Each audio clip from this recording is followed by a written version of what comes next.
allows some angles. Hey guys, thanks for watching. This is a really exciting video, but before we talk about this video, I wanted to go back to the last video we did, which was a video from our golf school that we did with Dr. Scott Lynn, who is one of the world's foremost experts in ground forces in the golf swing. And we showed two golfers, one that gained, I think, like 30 yards and another golfer that gained 60 some yards. And in the comments to that video, people were saying, like, a few people were saying, like, these numbers are outrageous. Like, you can't just gain that many yards in a golf lesson. Well, the one thing you have to realize is that the golfer that gained 65 yards, he's a new golfer. So there's, like, he's been playing for about a year. So there's a lot of upside when somebody's that new. And then with Doug, who was the older golfer that's been playing forever, he had just really shut down a lot of the different available systems for power that you couldn't really tell just by looking at it on video. But when you have the swing catalyst, it really can unlock a lot of different avenues for learning, because you can see how they are and are not using the ground at all. So for this video is going to be exciting because you'll get to see the entire process of how somebody gains what seems like a somewhat ridiculous amount of yards. I have not used the swing catalyst in the last couple months, and I've not really been working on speed, so my speed has fallen off of where I would like it to be. So I'm going to go into the beginning of this lesson with 161 ball speed that you'll see, and I'm carrying in about 270 yards. And you'll get to see in the process how all of this works. It's not like a trick or magic or anything. It's just you're getting to see information that has otherwise been somewhat under the hood or hidden. Here it goes. Hey everybody, thanks for watching. I'm at the Grand Golf School at our Be Better Golf School with Dr. Scott. Scott. So Scott's here working with people here on the swing catalyst plate here. This has been one of our most successful schools as far as before and afters, because we have seen really, I mean, it sounds outrageous, but like literally like 60-yard gains on driver for people. So I like it because we have our little coordination station back there, and then Lee and Dr. Allen, a mental game coach, are working over there. So all kinds of stuff. But we're going to talk about something that interesting. You got a chance to work with Colin Morikawa in the last 2 months or so. Mm-hmm. And I know you're always surprised by what the swing catalyst tells you, because your eyes you might think one thing. Mm-hmm. And so kind of go through that story about what was going on with Colin. So I assumed he'd be very rotational or have a lot of torque on the plate, that transverse plane, and he was decent with that, but I think what makes him Colin Morikawa is his vertical forces. Okay. And it's one that, you know, obviously JT creates a lot of vertical force because you see his feet like jump off the ground. You don't see Colin's feet move, but he's still putting a lot of vertical force in there. When you say a lot, like how much? I mean, it was unbelievable because like our tour averages on the software are based on driver. Yeah. And generally, as you hit a longer club, the forces will go up. It makes a lot of sense. Yeah. He started with wedge, just hitting some normal speed wedges, and he was way above the tour average plus 1 standard deviation. Wow. For vertical force, just with wedge. So let's walk inside here, because we have the software set up here. So these are the different forces. Yeah. So you can see this blue force here. He's actually really good at it. So he's hitting a driver and he's getting 189% of his body weight happening, and you can see where it is. It's between left arm parallel and club parallel, so whatever you want to call that, 5.5-ish. Mm-hmm. And the earlier you can get this vertical force peaking, because this is measuring the force at your feet, it needs to make its way through your body to your hands. And what we found is when we get to about parallel to the ground, we want your hands actually lifting up on the handle or pulling that force vertically. So if we go here again, you think that is really what makes Colin like a kind of different animal, is how much his vertical force is flattening his swing, or how does that work? We can go back out here.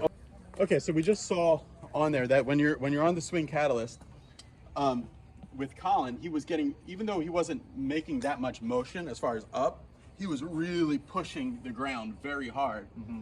And what does that do to the golf swing that might make him, like he was, I think, every year he's played on tour, he's been the top iron player. Out of the fairway, yeah. Yeah.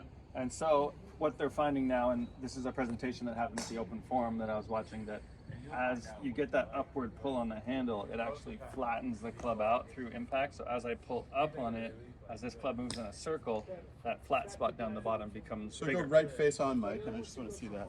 So as I come here, if I start lifting up on it, it kind of flattens out that area through down here. And it creates that acceleration of the club moving up and back, which flattens out the bottom part, which I think is what makes him so good out of the fairway, because he has such a big flat spot. No matter where, it kind of takes timing out of it.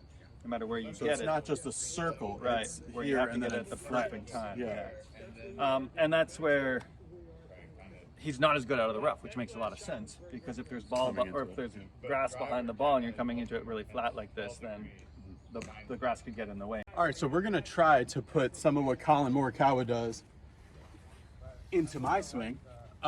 So I'm gonna get up here and I'll hit some. Sure. Because that's something that I've been working on, Scott, is that I've found that if I go this way and I'm too high at this point, then I don't have any leverage to pull up on it anymore. So I've really been working hard on getting a little lower so I can push up more. So just take me through a normal thing. So just hit one, right? Yeah.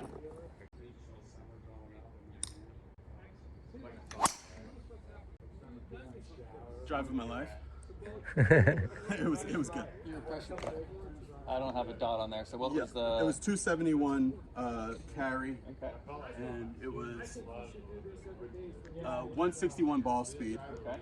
and it was only 1528 spin. Okay, so if you look now, let's go back Into the forces?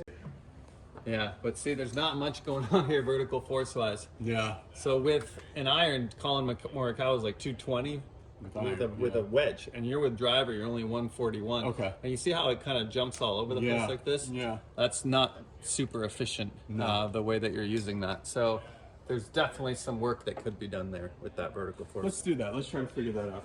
Timing look okay? The timing of the bump? The timing is we just good. want the magnitude. The peak is very low, and there's all these bumps, but the timing is good. Where the peak happens is kind of between P5 and 6, which is okay. Okay. Not bad. The thing that I go to first with vertical forces is foot flare. Yeah. Because your left foot is really flared, Yeah, I really flare. and that makes it difficult to create vertical forces, right? Because the brakes don't. You Yeah, do if that you were going rather to than- jump, if you're just going to vertical jump, you wouldn't do it from there, would you? No, I'd go right. Yeah, right there. So that's actually a good test. I've seen people do that before. So just do a maximum effort vertical jump. Yeah. Okay. Go ahead. Good for me. Good. You see where your foot landed? Just a teeny bit of flare. Let's use that as your, Okay. because you're in survival mode when you're landing. Yeah. The theory is It's gonna that line up. your body will Yeah. find its most Okay. stable position. Yeah, when I jumped out. Yeah, it was about there. One. One. Yeah, right. Thank you. Canadian humor. Canadian here. Have you seen that? Yeah, the Tiger Woods.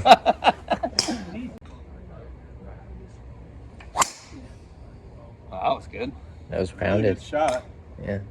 I don't know if it carried it because the numbers seem exactly the same on this. All right, got it.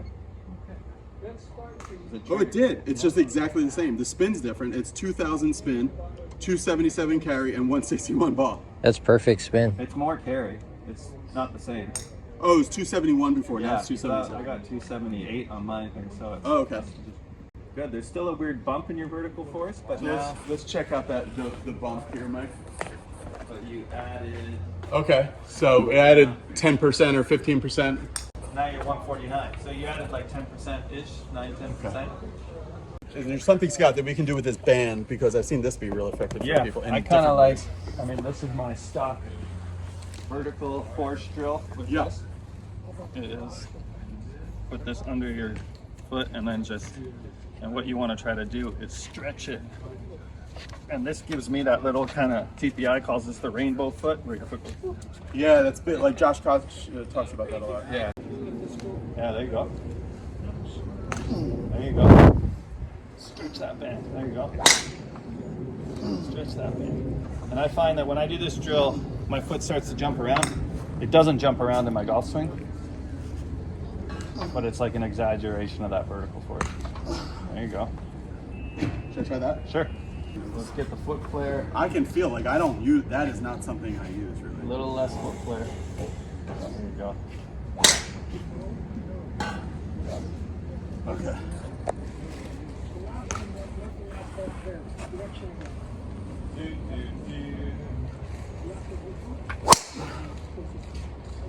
Well, I like the spread. A little cutty. Yeah, it's fast. It's 284 carry and 164 ball, so that's longer again. Way longer, yeah. Yeah. Well, let's see if you accomplished your goal with the horses. Yeah. It feels a little lovely. It's different. Yeah, I wonder why it's like almost like you were saying, like when you see somebody with an injury, Scott. Yeah. It almost seems like I get to a point and then it just quits. Yeah. And there's some wobbliness in there, so that would be something that, as you did that drill more, or even just single leg hops on your left foot. Like that. Yeah. If we This could- would be something to. I could join river dance. That would help. Okay. Or maximum effort vertical jumps on your left foot, that kind of thing. All right, let's try that. Can you measure? Can you free capture my left leg? Sure. Maximum effort vertical jump on one leg. Okay, that's not much. And it's weird that you don't even get like full extension through your knee when you do that. Okay. So you're kind of protecting yourself. Yeah. Okay. So you got 189. Look at your face. Yeah. Pure joy right there. Yeah, that's why I said when I do speed training stuff, I need to wear a mouth guard because I'll grit my teeth. But so that amount of force is above the tour range. Yeah, it's right at the top of the tour average. Which force though? Left leg vertical. Purely Okay. based upon him jumping off his left leg. That in your golf swing. Yep. Scott, do you think that part of it? Do I need to get a little lower here to be able to do that? That's what I call like preloading verticals. Yeah. Yeah. So Like you can see that though in the drops drop down. we call it. Yeah. Okay. Unweighting. So drop a little more and then jump a little more. Yeah. And square up that left foot. That seems to help. There you go. You know, the good news is there's nothing they just did. Here, Mike. 10%. See, because this is moving out. You got a lot The of handles are Ooh, that was roasted. Yeah, it was very straight. 275, 163. Okay. Good ball for that. It depends on the person's nervous system. For me, I feel it about here. I start to on the way back. on the way back about there. Yeah, if you wait to here, that's too long for me. All right, so Mike, I'm gonna go faster here and then drop and push hard. I do it first, is what you're saying. Maybe, because then you'd have the answers. Okay. That was good ball speed. Tour star. Yeah, there's What's happening, man? 169. You gotta got do these, right? If I steal one to try it on a lesson? Yeah, you're good. I like the setup. Yeah. Hey, Harry. Good to see you. You guys are doing great. Come on out. We're doing a video right now. This is Harry, who's on the Champions Tour. That was way better. So we started. I was 161 ball speed, Harry, and that last one was 169. And the difference was, Scott could see on the plate that I was not using my left leg at all. It just kind of quit halfway through the swing. So we did a lot of left leg jumps and some band stretches, and that was 8 miles an hour better on the ball Faster. speed. And then look at the vertical force. It's more. It's still got some little blips in it, but it comes up to a peak and it's 154. So you're Oh seeing yeah, we're like the almost scaring the tour The tour average. there. And before we were right where that blip is, that's where it used to quit. Yeah. So we're doing something good. I think you got to keep working on that. Another thought might be footwear. Those are really floppy shoes. Yeah, these are my teaching shoes, so that I just wear these. I would experiment with a stiffer sole because that'll allow you to get. You know, I've back always more liked of what you put in. the old FootJoys. Like, Yeah. all right, we'll do one more, Mike, and then we'll wrap it. Well, that's okay. Well, you did, but now you did that with your hands by Okay, here we go. So I'm squaring up this. That's probably my first key. Yeah. And then I'm getting low here, and If I move my feet, Single leg hop. my And I shoulder wanna moves back. boom. And if Yeah. my shoulder moves back, my hands got Here we to go. move back. Because you're connected. sound effects are very important when you're trying to do stuff. You want to feel the company this way.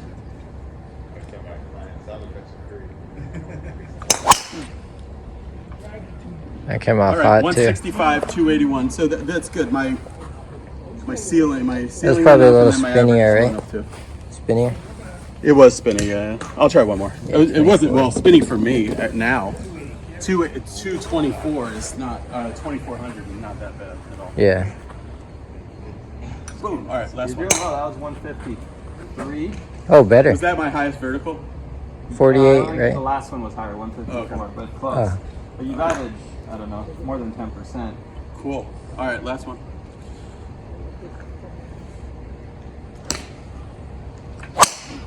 Ooh, that was mangled. That's good. Yeah, that was a good launch. 295 carry, 160 ball, 2,500 spin. So those are ideal numbers driver-wise for me. So huge difference. Let's check out the forces, man. Boom, there you go. Sneaking up on the tour average. Did we see Yeah. the record? No, but we're getting close. Yeah. Homework-wise for me, because the thing that we found in this golf school that's made it different than any other golf school I've run or been to, it's really for me about like the process. Like informational stuff is cool, like in a lesson, but if I'm gonna get better over the next 5 weeks, like I want something that I can do every day that'll make me like 1% better. So what are some good things that I could do, maybe at home or? I mean, I like that band drill for you to really get active in that left side. So this is prescription number 1. Sure. Yeah. Get a little more dynamic with it. Dynamic meaning like don't freeze, wait, go, Yeah. but all together. Yeah, I like when that foot starts making that little Yeah, that's good. groovy shape. I like that. right, that's Any number kind one. of single leg stuff on your left leg? Yeah. Single leg stuff on my left leg. Yeah, so hopping, jumping, and like loading. And what was it that you saw me doing with my when I was doing the left only swings that you so thought like was you weird? weren't like most people when they jump they extend fully. Oh, I was like protecting You're the like knee. protecting it, Oh, but okay. jumping off a little bit so you get that full extension as you go. There you go. Okay, so And then left leg only yeah, hops. I would experiment with a little stiffer shoe because those are very. These are not golf shoes. They're just And I think they're absorbing some of your vertical force. I think if you have a very They're stable squishy. body, you can have an unstable shoe. Yeah, but like if you're- weightlifters wear actually wooden platforms. Yeah, shoes. to get that fourth into the ground, and if you look at like a sprinting cleat, it's very firm too. And final thing, square this up. That seemed to allow you to use your vertical force a little better. So yeah, Cool, there you go. 8 miles an hour and 30 yards. So that was awesome. Thanks. awesome, nice job. If you guys are interested in more stuff about Be Better Golf Schools, we're going to be doing another one of these. I put a calendar on bebettergolf.net/school, so that will be updated with all the information about what we have going on. See ya, bye. This angle.